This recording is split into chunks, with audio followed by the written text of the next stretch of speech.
এখনই তওবা করতে হবে। আর আপনি মিলিয়ে নিন মুহাম্মদ সাল্লাল্লাহু আলাইহি সাল্লাম এবং সাহাবায়ে কেরামের আদর্শটা কি ছিল, মিলিয়ে নিন, কোনো ঝামেলা নেই।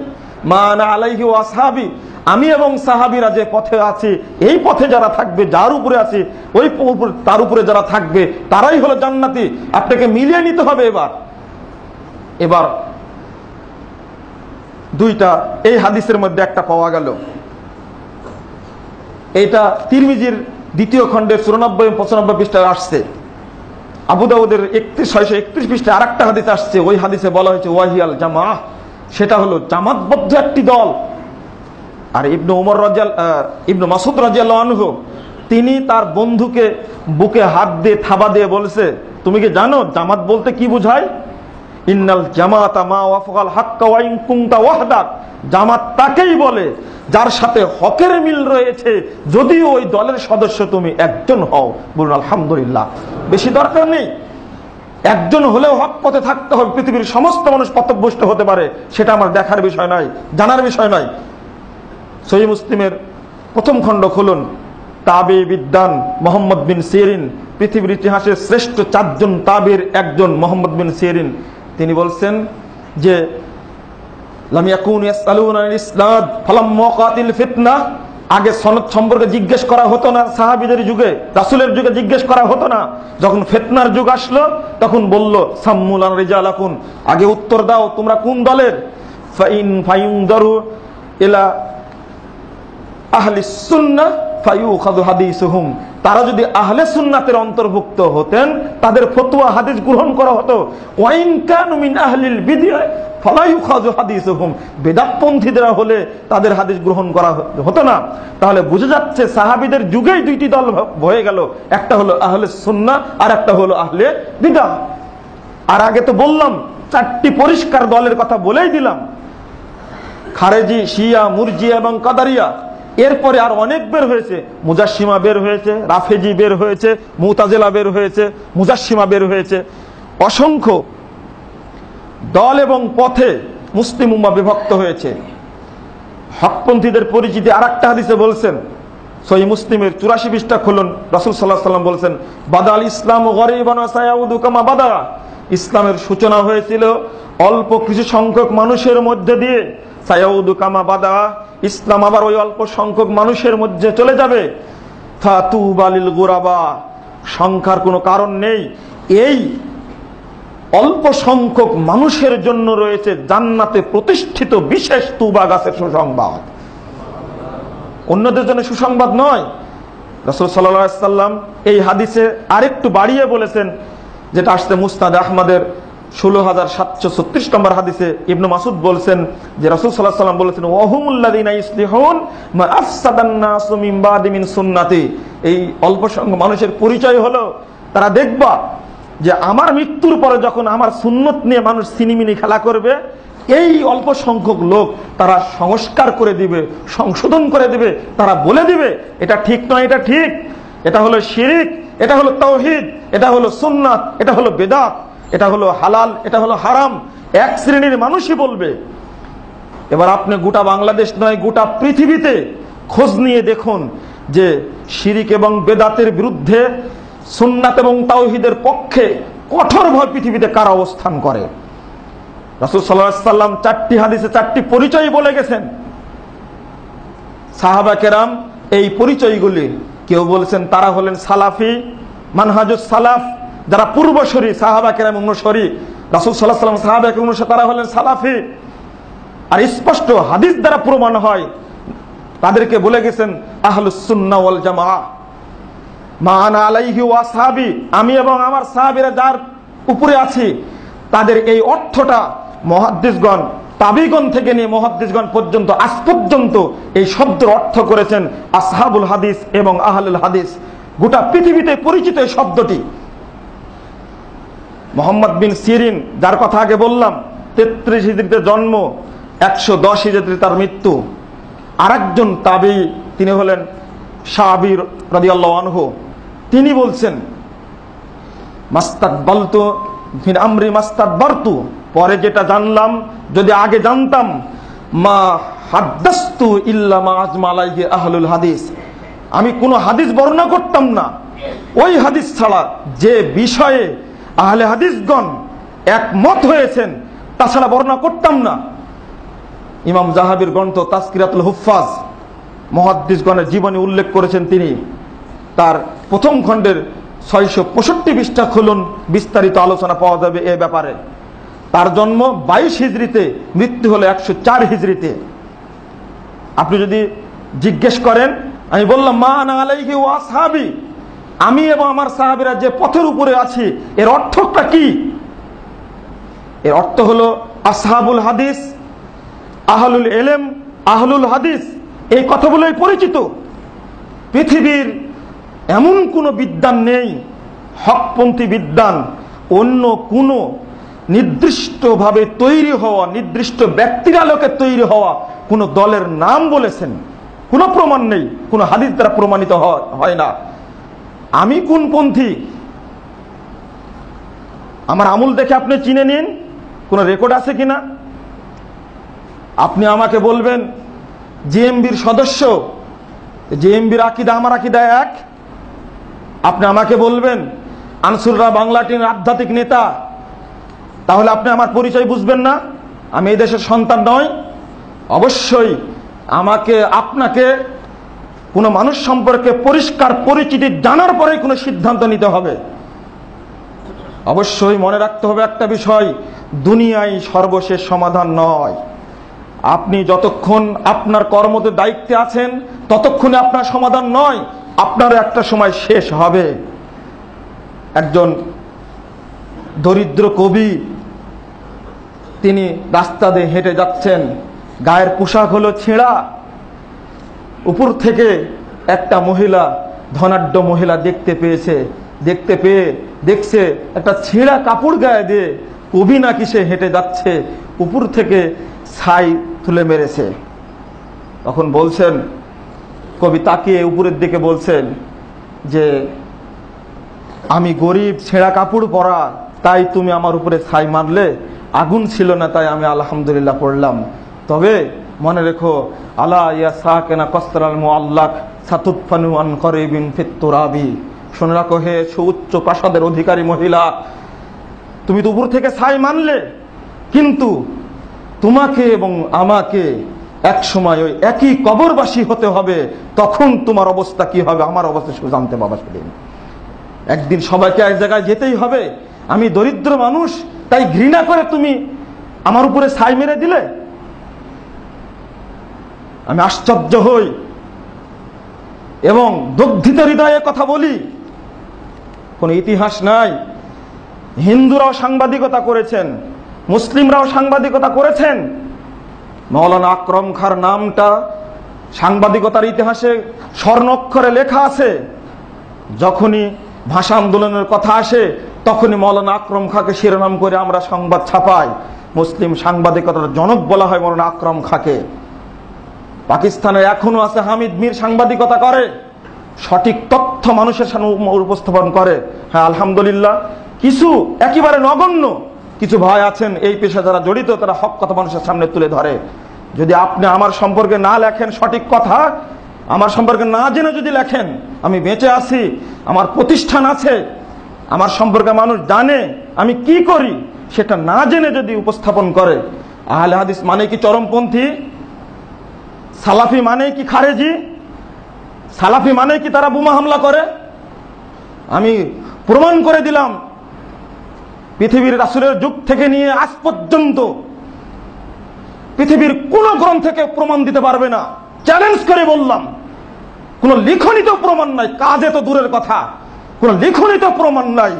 কোনদিন মানুষ হত্যা করে ইসলাম প্রতিষ্ঠা করার স্বপ্ন কোন আহলে হাদিসরা দেখেছে কিনা কোনো প্রমাণ নাই। আমি চ্যালেঞ্জ করলাম, পৃথিবীর গোটা পৃথিবীতে চ্যালেঞ্জ করলাম, কোথায় সালাফি আছে, কোথায় আহলে হাদিস আকীদা আছে? রাসূল সাল্লাল্লাহু আলাইহি ওয়াসাল্লাম বোমা মেরে মানুষ হত্যা করে ইসলাম প্রতিষ্ঠা করেননি। তিনি আদর্শ দ্বারা আল্লাহর পক্ষ থেকে নাজিল হওয়া ওহীর বিধান দ্বারা ইসলাম প্রতিষ্ঠা করেছিলেন। মাত্র 1100 কতজন লোক যেন মারা, 36 জন লোক মারা গেছে 23 বছরে। আর একটা বোমার আঘাতে আমেরিকা বোমা ফেললো জাপানে 1945 সালে, এক বোমার আঘাতে লক্ষ লক্ষ লোক মরেছে। এক হিটলার মেরেছে, 60 লক্ষ মানুষকে মেরেছে। মাও সেতুং মেরেছে 2 কোটি মানুষ।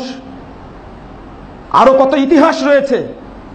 সবচেয়ে দুঃখের বিষয় হলো এই যে না, ইসলাম মানুষ হত্যা করার জন্য আসেনি, তবে ইসলামের নামে যারা বিভ্রান্ত হয়ে জাতিকে বিভ্রান্ত করছে, মুসলিম দেশকে, ইসলামকে প্রশ্নবিদ্ধ করছে, তাদের ব্যাপারে তো পরিষ্কার ধারণা আমরা দিয়েই দিছি। এমনকি গত বছরের এপ্রিলে ভ্রান্তির বেড়াজালে একামতের দিন এই বইটা লেখে স্পষ্ট হয়েছে। আলহামদুলিল্লাহ, যারা লেখক তারা আমাদের উপর রহম করেননি, কিন্তু যারা প্রশাসনের লোক তারা আমাদের উপরে, আমাদের সাথে আলহামদুলিল্লাহ ভালো সৌজন্য ব্যবহার করেছেন। যখনই জানতে পেরেছেন আমি তাদেরকে স্বাগত জানাই, এবং এই ব্যবহারটা আমি সবার ক্ষেত্রেই কামনা করি, তাদেরকে ধন্যবাদ জানাই। হ্যাঁ, আমার বইটা পেয়ে গেছেন, বই পড়ে নিয়েছেন, আমার স্পষ্ট কথা তারা জানতে পেরেছে। আমাদের আকীদাই নয় এটা। অতএব আপনি যখনই দেখবেন, হ্যাঁ, এক শ্রেণীর, দুঃখের সাথে বলছি, এক শ্রেণীর আলেম উলামা আহলে হাদিসদেরকে জঙ্গি বানানোর জন্য খুব চেষ্টা করছেন। ইতিহাস জানা নাই, আমি ইতিহাসটা স্মরণ করে দিই। ইতিহাসটা হলো, উপমহাদেশে যখন ব্রিটিশদের বিরুদ্ধে আন্দোলন চলছিল, তখন এক শ্রেণীর মানুষ, এই সাইদ আহমদ বেরলভী, শাহ ইসমাইল শহীদ, এদের বিরুদ্ধে কাফের ফতোয়া দিয়েছিল। একদিন খুতবায় দাঁড়িয়ে উইলিয়াম হান্টারের বই থেকে আমি দেখিয়ে দিয়েছি, শেষে কারামাতুল জোনপুরের ফতোয়াটা ইহুদি অর্থাৎ ইংরেজদের পক্ষে গেছে। সেই রিপোর্ট যেদিন আমি আপনাদের কাছে পেশ করি, সেই দিন এখান থেকে চলে গেছি, পরে আর ফিরে আসেনি। বলছিলাম, তখন উহাবি বলে প্রশ্নবিদ্ধ করানোর চেষ্টা করা হয়েছে। যারা মোহাম্মদী বলে পরিচিত হকপন্থী, তাদেরকে উহাবি বলে চিত্রিত করে ইংরেজদের হাতে ধরিয়ে দিয়েছে। কিন্তু উহাবি আর আহলে হাদিস, মোহাম্মদী কি এক? কখনোই নয়। 1857 সালে সিপাহী বিপ্লব হয়েছে। সিপাহী বিপ্লব নামকরণ করেছে। ইতিহাস কি বলে? ইতিহাস পড়ে দেখুন, আসলে কি সিপাহী বিপ্লব সেটা?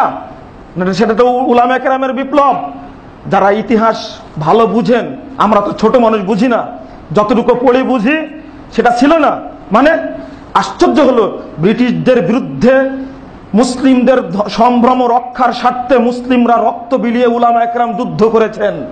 আর এক শ্রেণীর মানুষ মুসলমান হওয়া সত্ত্বেও মাজার এবং খানকায় বসে তারা সরাসরি ইংরেজদের পক্ষ নিয়ে এই ব্রিটিশ বিরোধী আন্দোলনের বিরুদ্ধে কুফরি ফতোয়া দিয়েছে। এটা জাতি জানে না? স্পষ্ট।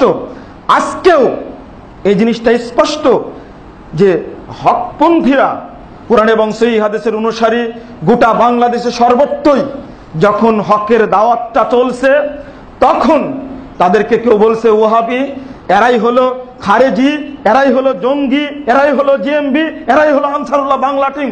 কত ফালতু নাম রয়েছে, সমস্ত নাম দ্বারা চিত্রিত করে তাদের দাওয়াতি কার্যক্রমকে আটকে দেওয়ার চেষ্টা করা হচ্ছে।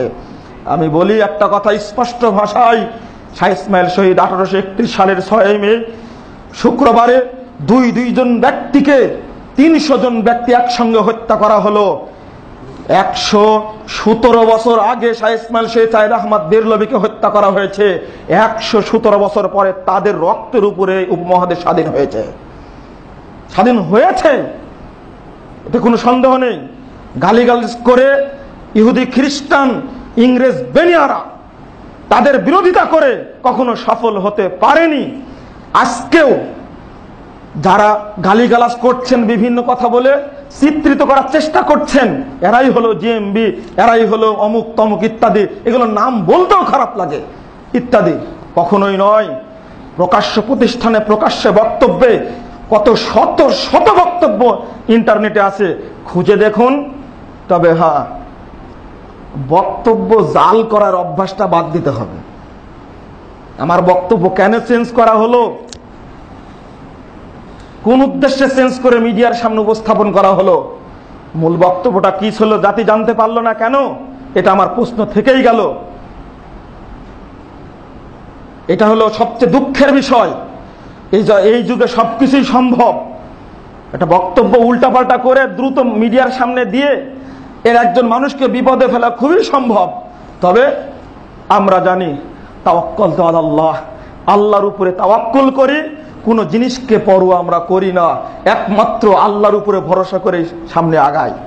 এরপরে আমি আরো কয়েকটা তথ্য দিয়ে দিই। এবার চলুন,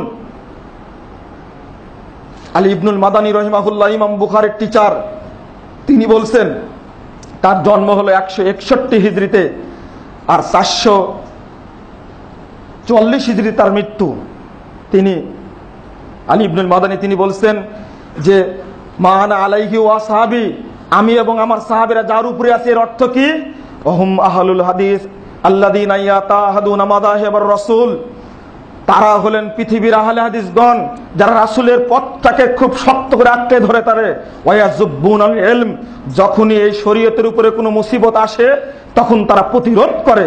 লাউলাহুম, পৃথিবীতে যদি তারা না থাকতেন, লাম নাজিদানিল মুতাজিলা ওয়ার রাফিজা ওয়াল জাহমিয়া ওয়া আহলিল ইরজাই ওয়ার রাই শাইয়্যাম মিনাস সুনান, পৃথিবীতে যদি আহলে হাদিসগণ বেঁচে না থাকতেন তাহলে শিয়া বলো, মুরজিয়া বলো, জাহমিয়া বলো, কাদারিয়া বলো এবং আরো যত ইসলামের নামে দল আছে, মুতাজিলা বলো, যত দল আছে, তাদের কাছ থেকে কোনো সুন্নাত আমরা আশা করতে পারতাম না। ইমাম আহমদ ইবনে হাম্বল রাহিমাহুল্লাহ 241 হিজরিতে মারা গেছেন, 164 হিজরিতে তার জন্ম।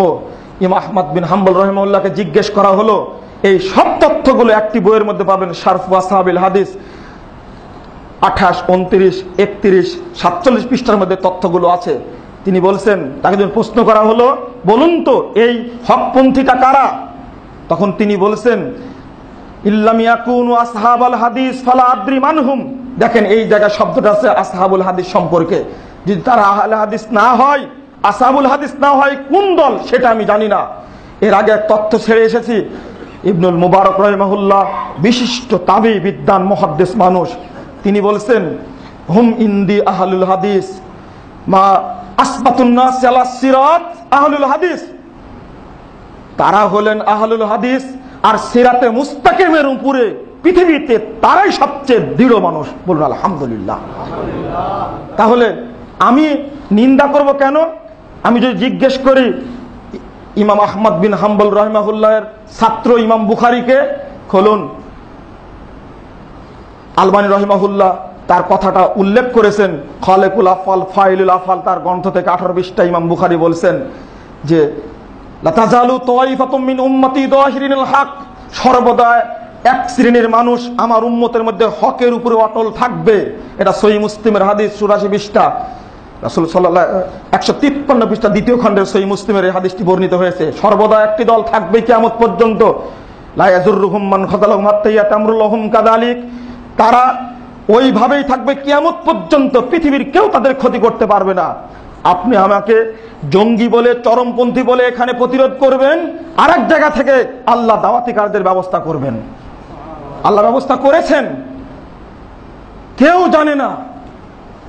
বড় বড় বিখ্যাত পণ্ডিত আলেম মানুষ শুধু একটি বইয়ের তথ্য পেয়ে 1 বছর আগেই নিজের প্রতিষ্ঠিত মাযহাবী সালাতকে বাদ দিয়ে রাসূল সাল্লাল্লাহু আলাইহি সাল্লামের সালাত ধরে শুরু করেছেন আমল করা।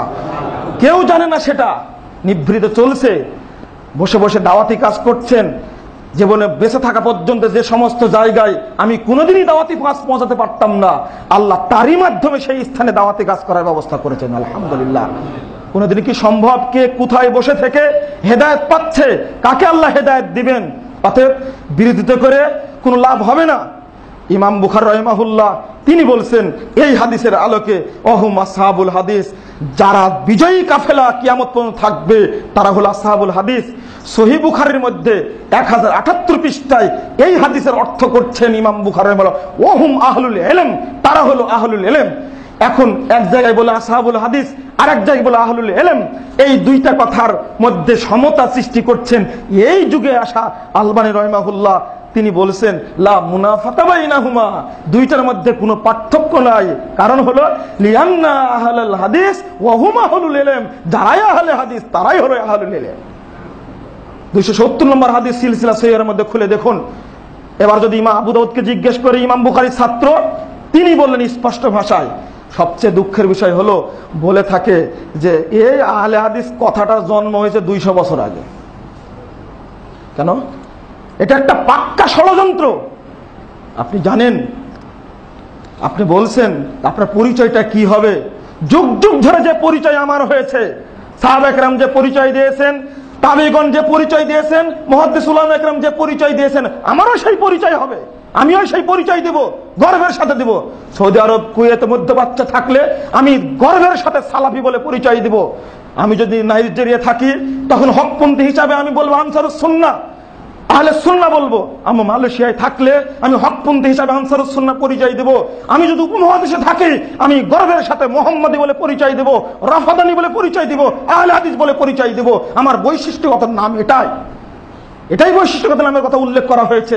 আমি কাপুরুষ নই, আমি কোরআন এবং সহিহ হাদিস, যেখানে আপনি কোনো কথা বলতে পারবেন না সেই জায়গায় গিয়ে রফলে আযান করেছেন, মসজিদ থেকে বের করে দিয়েছে, তখন কোথায় যাবেন? যাই মোহাম্মদপুর মসজিদে, যে আলামিন মসজিদে সালাত পড়ে আসি। এখানে তো বের করে দেওয়ার কেউ নেই। মসজিদের চার্টে লিখে রাখছে যারা রফলে আযান করবে, আমিন বলবো, হাত বাঁধবে, তাদের এই মসজিদে সালাত পড়তে লাগবে না। কত বড় কাপুরুষ হলে এই কথাটা লিখে রাখতে পারে? মসজিদ হলে আল্লাহর ঘর, সহিহ হাদিসের কায়দা, সেখানে সালাত আদায় করবে, কেন বাধা দিবে? আপনি সহিহ বুখারী খুলুন, সহিহ মুসলিম খুলুন, হাদিসের গ্রন্থগুলো থাকতে আমি কেন অন্যদিকে যাব? ইমাম আবু হানিফা রাহিমাহুল্লাহর জগৎ বিখ্যাত উক্তি, ইজা সাহাল হাদিস ফাহুয়া মাযহাবি, যখন হাদিস সহিহ পাবে জানবে সেটাই আমার মাযহাব। আলহামদুলিল্লাহ, কত চমৎকার কথা। মারা গেছেন 150 হিজরিতে, আর তার নামে মাযহাবের জন্ম হয়েছে 400 হিজরিতে। কতদিন পরে হলো? চিন্তাই করা যায় না। আমি মাযহাব সৃষ্টি করলে খলিফা হিসাবে আবু বকর নামে মাযহাব সৃষ্টি করবো, বাকারিয়া মাযহাব হবে আমার। না হলে উমর রাদিয়াল্লাহু আনহু মাযহাব সৃষ্টি করে উমরিয়া মাযহাব হবে, না হলে মাযহাব হবে উসমান নামে উসমানিয়া মাযহাব, না হলে মাযহাব আলীর নামে আলিয়া মাযহাব হবে আমার। আমি কেন পরবর্তী মানুষের নামে মাযহাব সৃষ্টি করব? আল্লাহ রাসূল খিলাফতের কথা বলে গেছেন, আবু বকর, উমর, উসমান, আলী রাদিয়াল্লাহু আনহুম, এই সমস্ত ব্যক্তিকে আমি অনুসরণ করতে পারি। আল্লাহ রাসূলের হাদিসে স্পষ্ট রয়েছে। মানুষ এগুলো বুঝে না, এগুলো দুঃখের বিষয়, অত্যন্ত কষ্টের বিষয় এগুলো। এরপরে আর দু একটা তথ্য বলে আমি বক্তব্য খুতবা শেষ করবো ইনশাআল্লাহ। আপনি আরেকটু চলেন, পরবর্তী যুগের কথা বলি। 375 হিজরিতে, 392 হিজরিতে শুনুন, খতিব বাগদাদি রাহিমাহুল্লাহ বাগদাদে বসে থেকে তিনি বলছেন, বই লিখেছেন শারফু আসহাবিল হাদিস, আহলে হাদিসদের মর্যাদা সম্পর্কে। এই বইয়ের মধ্যে তিনি বলছেন, শুনে রাখো, কুল্লু ফিয়াতিন তাতাহাইয়াদু ইলা হাওয়া ওয়া তারজিউ ইলাইহি, প্রত্যেকটি পৃথিবীর দল নিজের প্রবৃত্তির অনুসরণ করে, ওয়া তাহতাসিনু রায়ানা তাকিফি আলাইহি, সে মানুষের রায়কেই বিশ্বাস করে, তার উপরেই প্রতিষ্ঠিত থাকে। সিওয়াই আসহাবিল হাদিস, তবে আহলে হাদিসগণ নয়।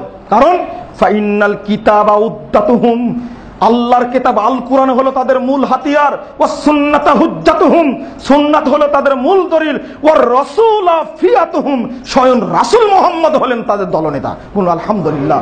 লা ইয়ারজুনা ইলাল আরওয়া ওয়া লা ইয়ালতাফিতু ইলাল হাওয়া, তারা কখনো মানুষের রায় আর মানুষের প্রবৃত্তিকে পরোয়া করে না।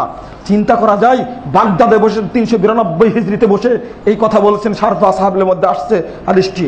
375 হিজরিতে চলুন, আব্দুল কাহের শামসুদ্দিন মাকদেসি আহসানুত তাকাসিম ফি মারিফাতিল আকামিল, মুসলিম ভূপর্যটক বলা হয়, প্রথম মুসলিম ভূপর্যটক, গোটা পৃথিবীর ভ্রমণ করেছেন।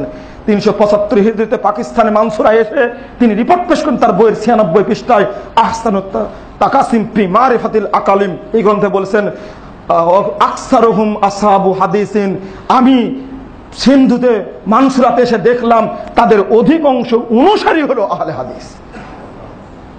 এবার চলুন 429 হিজরিতে চলুন, বিশ্ব ইতিহাসের সবচেয়ে ভূপর্যটক ঐতিহাসিক বিদ্বান আব্দুল কাহের বাগদাদি কিতাব উসুলুদ্দিন, এই গ্রন্থের প্রথম খণ্ডের 317 পৃষ্ঠায় তিনি বলছেন, রিপোর্ট পেশ করছেন, সুগুরুর রোম ওয়াল জাজিরা, সুগুরুশ শাম ওয়া আযারবাইজান ওয়া বাবিল আবওয়াব কুল্লুহুম মিন মাযহাবি আহলিল হাদিস মিন আহলিস সুন্নাহ।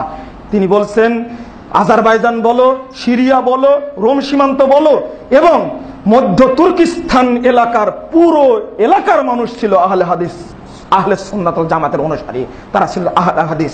ওয়া কাযালিকা সুগুর আফ্রিকা ওয়া আন্দালুস ওয়া সিগারে ওয়ারাইল বাহরিল মাগরিবে কুল্লুহুম আলা আসহাবিস সুন্নাহ। তিনি বলছেন, আফ্রিকা মহাদেশ বলো এবং স্পেন বলো, এবং সেই সাথে সাথে সাগরে উপকূলবর্তী যত দেশ আছে সমস্ত দেশ সময় ছিল তারা আহলে হাদিস মানুষ।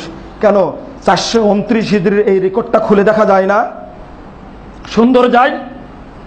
আব্দুল কাদের জিলানী, তার জন্ম 470 হিজরিতে, মৃত্যু হলো 561 হিজরিতে। তিনি কি চমৎকার করে তার রিপোর্টটা পেশ করছেন। মনে রেখো, আন্নালি আহলিল বিদআ আলামাত, বিদাতীদের কিছু নিদর্শন আছে। ফালামাতু আহলিল বিদআ আল ওয়াকিয়াতু ফি আহলিল আসার। বেদাতীদের একটা সবচেয়ে বড় গুণ হলো তারা যারা আহলে হাদিস তাদেরকে শুধু গালিগালাজ করে। ওয়াকাযালিকা ওয়া কুল্লু যালিকা আসাবিয়াতুন ওয়া গিয়াদুন লিআহলিস সুন্নাহ। এটা মূলত তাদের গোলামি এবং আহলে হাদিসদের আমল দেখে তাদের ভিতরে অন্তর জ্বালার কারণ মাত্র। ওয়ালা ইসমালাহুম ইল্লা ইসমান ওয়াহিদুন ওয়া হুয়া আসহাবুল হাদিস। আর এই পৃথিবীতে হকপন্থীদের অন্য কোনো নাম নেই, একমাত্র নাম হলো আহলে হাদিস, তাদের নাম। এটা গুনিয়াতুত তালেবিন বইয়ের 90 পৃষ্ঠা খুলেন আপনি সেখানে পান না। দুঃখের বিষয় হলো এই। আরেকটা আমি তথ্য পেশ করে শেষ করে দেব।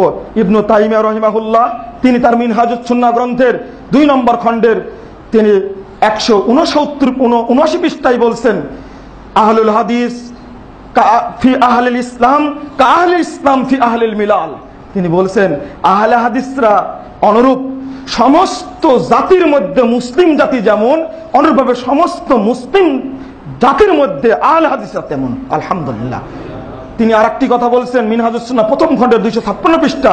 তিনি বলছেন আমিন আহলিস সুন্নাহ ওয়াল জামাআহ, আহলে সুন্নাহ ওয়াল জামাআত হলো মাযহাবুন কদীমুন মারুফুন ক্বাবলা আন ইয়াখলুকাল্লাহু আবু হানিফা ওয়া শাফিয়া ওয়া মালিকান ওয়া আহমাদা।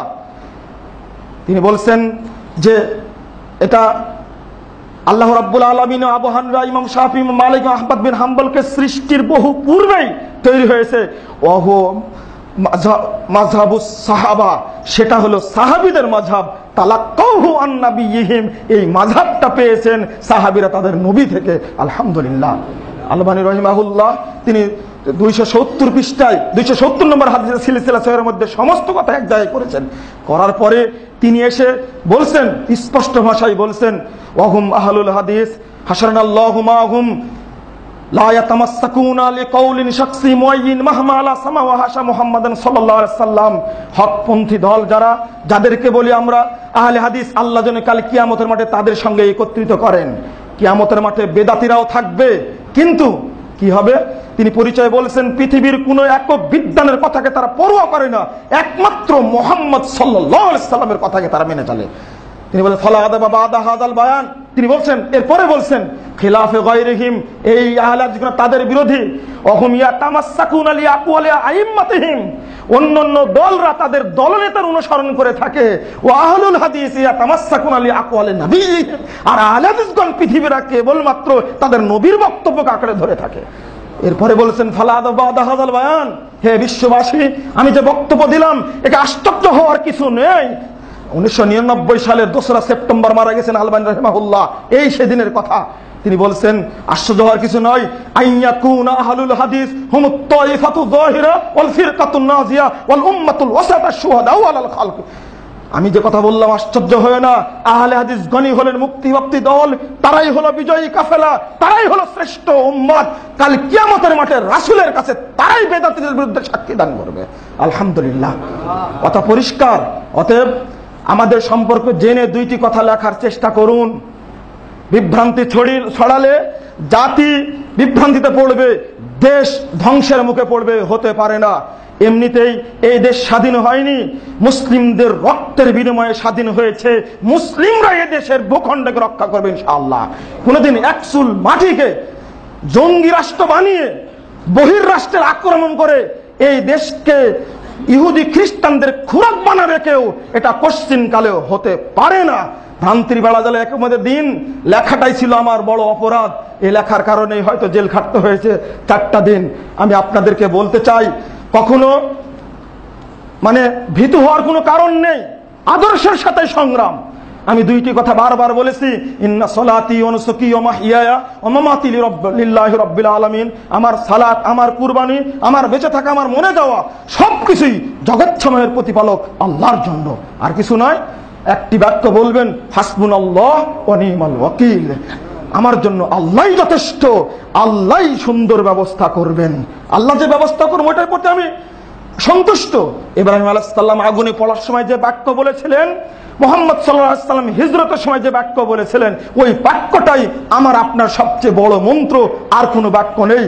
দাওয়াতি কাজ করে যাবেন, মানুষকে বোঝানোর চেষ্টা করবেন আপনি কে, পরিচয়টা আগে মানুষকে জানাবেন।